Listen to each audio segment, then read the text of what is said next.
오늘 말씀은 고린도전서 12장 1절부터 11절입니다. 고린도전서 12장 1절부터 11절입니다. 형제들아, 신령한 것에 대하여 나는 너희가 알지 못하기를 원하지 아니하노니 너희도 알거니와 너희가 이방인으로 있을 때 말 못하는 우상에게로 끄는 그대로 끌려갔느니라. 그러므로 내가 너희에게 알리노니 하나님의 영으로 말하는 자는 누구든지 예수를 저주할 자라 하지 아니하고 또 성령으로 아니하고는 누구든지 예수를 주시라 할 수 없느니라. 은사는 여러 가지나 성령은 같고 직분은 여러 가지나 주는 같으며 또 사역은 여러 가지나 모든 것을 모든 사람 가운데서 이루시는 하나님은 같으니 각 사람에게 성령을 나타내심은 유익하게 하려 하심이라. 어떤 사람에게는 성령으로 말미암아 지혜의 말씀을, 어떤 사람에게는 같은 성령을 따라 지식의 말씀을, 다른 사람에게는 같은 성령으로 믿음을, 어떤 사람에게는 한 성령으로 병 고치는 은사를, 어떤 사람에게는 능력 행함을, 어떤 사람에게는 예언함을, 어떤 사람에게는 영들 분별함을, 다른 사람에게는 각종 방언 말함을, 어떤 사람에게는 방언들 통역함을 주시나니 이 모든 일은 같은 한 성령이 행하사 그의 뜻대로 각 사람에게 나누어 주시는 것이니라. 아멘. 여러분, 오케스트라의 연주를 들어보면 참 놀랍지 않습니까? 바이올린, 첼로, 플룻, 그리고 오보에, 트럼펫, 팀파니 등 수많은 악기들이 다 각기 다른 소리들을 내죠. 어떤 악기는 높은 음을 내고 또 어떤 악기는 낮은 음을 냅니다. 어떤 악기는 멜로디를 담당하고 어떤 악기는 보이지 않게 전체 리듬을 받쳐주죠.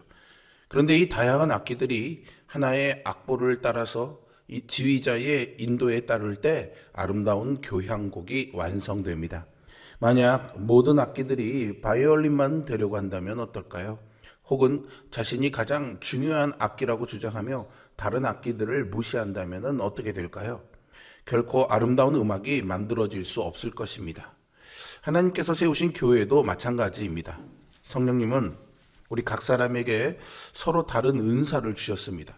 그리고 이런 다양한 은사들이 함께 어우러져서 하나님의 나라를 세우도록 계획하셨죠. 그런데 안타깝게도 고린도 교회는 이 아름다운 하나님의 설계를 제대로 이해하지 못했던 것 같습니다.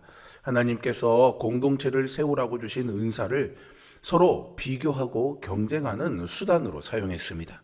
방언이나 예언같이 눈에 띄는 은사를 가진 사람들은 스스로를 더 영적인 사람으로 생각했고요. 상대적으로 드러나지 않는 섬김의 은사를 가진 사람들은 위축되고 소외되었습니다. 오늘 본문에서 바울은 이러한 문제를 바로잡으며 은사의 본질을 가르쳐 줍니다.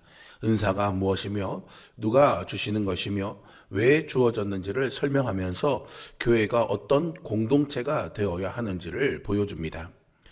바울은 흥미롭게도 은사의 종류를 설명하기 전에 먼저 성령의 가장 중요한 사역에 대해서 이야기합니다.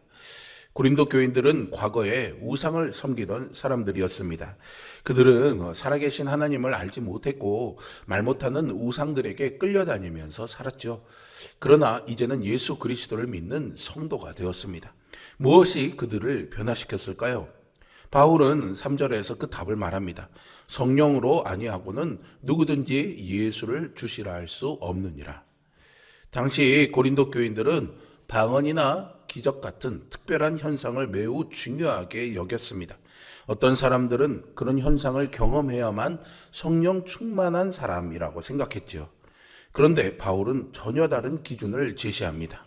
성령의 가장 위대한 역사는 병을 고치는 능력보다, 방언을 말하는 능력보다, 기적을 행하는 능력보다 더 근본적인 것입니다. 그것은 죄인이 예수 그리스도를 자신의 구주와 주님으로 믿고 고백하게 되는 것입니다. 생각해보면 이것이야말로 가장 큰 기적입니다. 하나님을 거역하던 사람이, 하나님을 모르던 사람이 하나님께 돌아오고 자기 마음대로 살던 사람이 예수님을 삶의 주인으로 모시게 되는 것보다 더 큰 변화가 어디 있겠습니까? 베드로가 가이사랴 빌립보에서 주는 그리스도시요 살아계신 하나님의 아들이시니이다 라고 고백했을 때 예수님은 이것을 너에게 알게 하신 이는 혈육이 아니요 하늘에 계신 내 아버지시니라 라고 말씀하셨죠. 우리도 마찬가지입니다.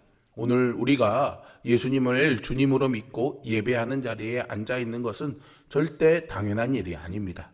성령께서 우리를 부르시고 깨우시고 믿게 하셨기 때문이죠. 그러므로 우리는 은사를 이야기하기 전에 이 사실을 기억해야만 합니다. 우리 모두는 동일한 성령의 은혜로 구원받은 사람이라는 것을 말이죠. 서로 다른 은사들을 가지고 있지만 모두가 같은 주님을 섬기는 한 가족이며 동역자입니다. 이어서 바울은 은사의 다양성에 대해서 비로소 설명하기 시작합니다. 은사는 여러 가지나 성령은 같고 직분은 여러 가지나 주는 같으며 사역은 여러 가지나 모든 것을 모든 사람 가운데 이루시는 하나님은 같으니 라고 말이죠. 이 말씀 속에는 삼위일체의 하나님이 나타납니다. 성령, 주님이신 예수 그리스도 그리고 하나님 아버지께서 함께 언급되고 있죠. 바울은 이를 통해서 교회의 다양성이 우연히 생긴 것이 아니라 삼위일체의 하나님께서 의도적으로 계획하신 것임을 보여줍니다.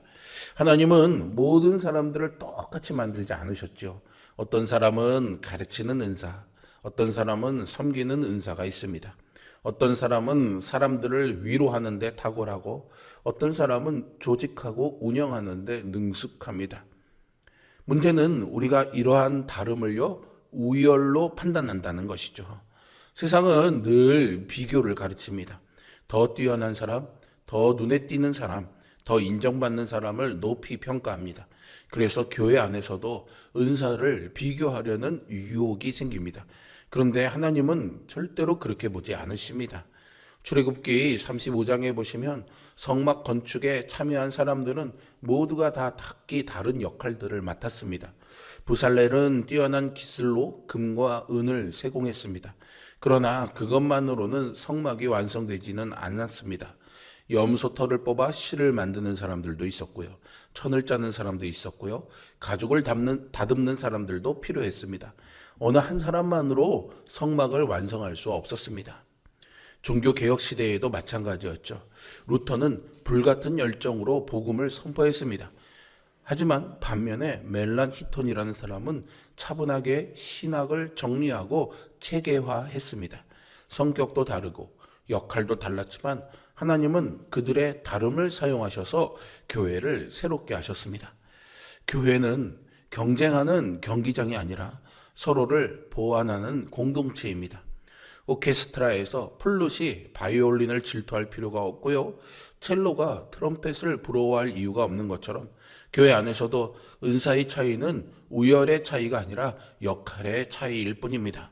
성령님은 각 사람을 가장 적합한 자리로 부르시고 그 자리에 필요한 은사를 공급하십니다. 바울은 은사의 목적을 매우 분명하게 밝힙니다. 각 사람에게 성령을 나타내심은 유익하게 하려 하심이다 라고 말이죠. 이 구절은 은사에 대한 모든 오해를 바로잡는 핵심적인 말씀입니다. 하나님께서 은사를 주신 목적은 나를 돋보이게 하기 위해서가 아니죠.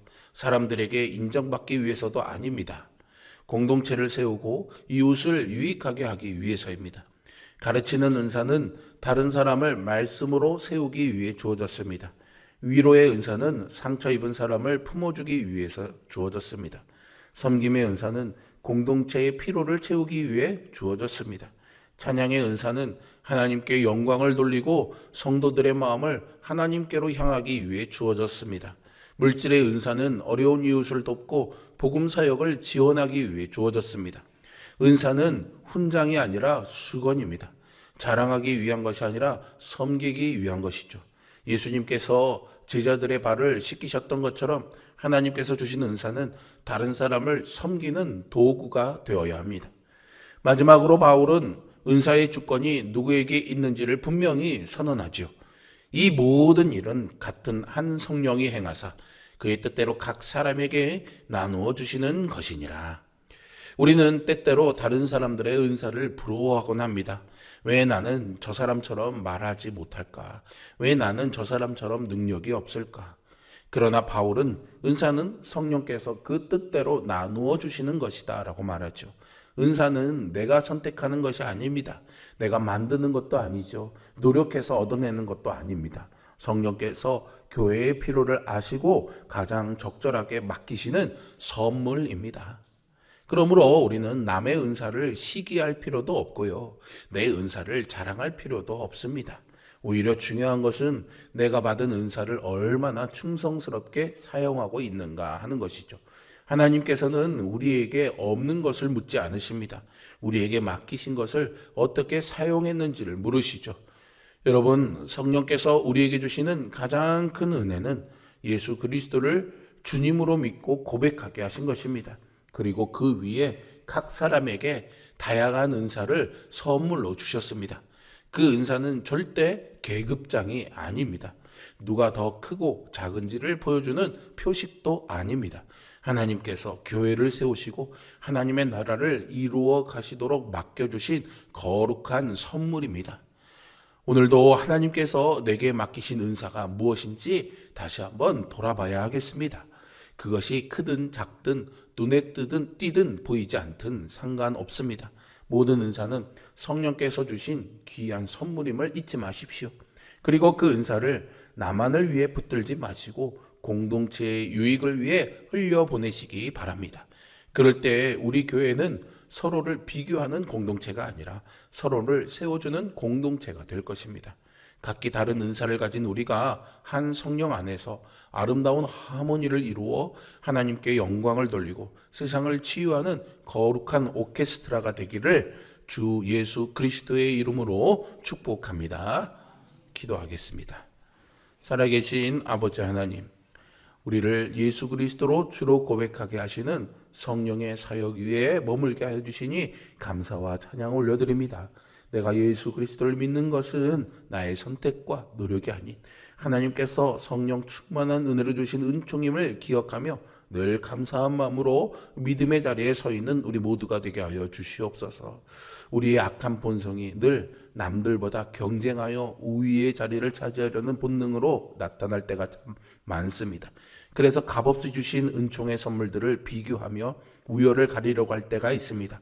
하나님, 그런 우리의 악한 본성들이 성령의 다스림 가운데 내려지게 하여 주시고 제자들의 발을 씻겨주신 주님의 수건과 같은 은사들이 우리에게 주어졌음을 기억하며 주님이 맡겨주신 그 뜻을 따라 섬기고 공동체의 유익을 위해 살아가는 우리 모두가 되게 하여 주시옵소서.